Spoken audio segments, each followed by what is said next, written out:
नहीं बेटा, तुम एक बार खुद जाकर देखाओ। सास की आज्ञा मिलने भर की देर थी। सिमरन अपने पति साथ मायके आती है, परंतु इस बार घर के अंदर कदम रखते ही उसे सब कुछ बदला सा महसूस होता है।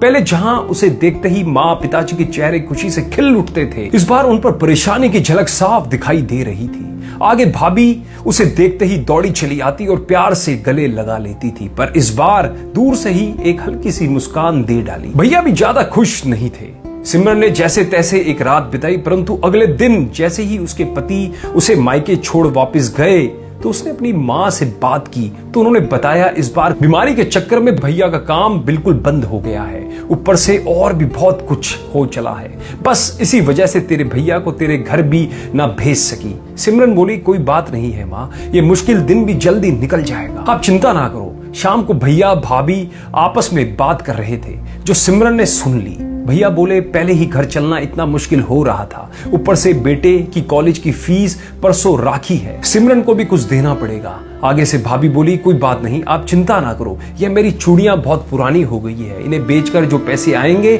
उसे सिमरन दीदी को त्योहार भी दे देंगे और कॉलेज की फीस भी भर देंगे। सिमरन को यह सब सुनकर बहुत बुरा लगा।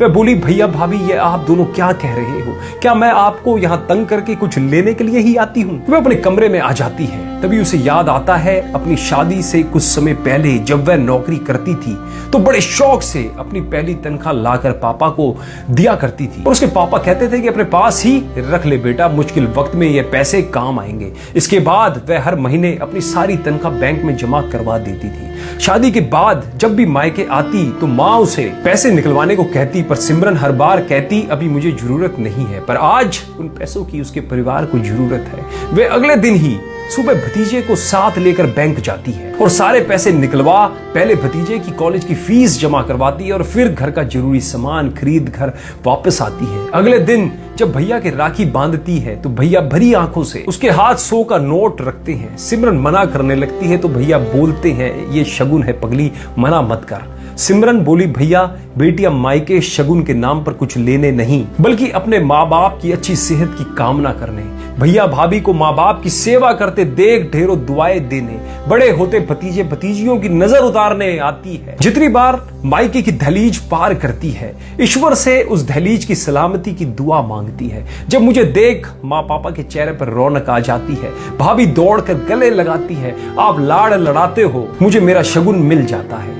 अगले दिन सिमरन मायके से विदा लेकर ससुराल जाने के लिए जैसे ही दहलीज पार करती है तो भैया का फोन बजता है। उन्हें अपने व्यापार के लिए बहुत बड़ा ऑर्डर मिलता है और वो सोचते हैं सचमुच बहनें कुछ लेने नहीं बल्कि बहुत कुछ देने आती है मायके, और उनकी आंखों से खुशी के आंसू बहने लगते हैं। सचमुच बहन बेटियां मायके कुछ लेने नहीं बल्कि अपनी बेशकीमती दुआएं देने आती है। जब वे घर की दहलीज पार कर अंदर आती है तो बरकत भी अपने आप चली आती है। हर बहन बेटी के दिल की तमन्ना होती है कि उनका मायका हमेशा खुशहाल रहे और तरक्की करे।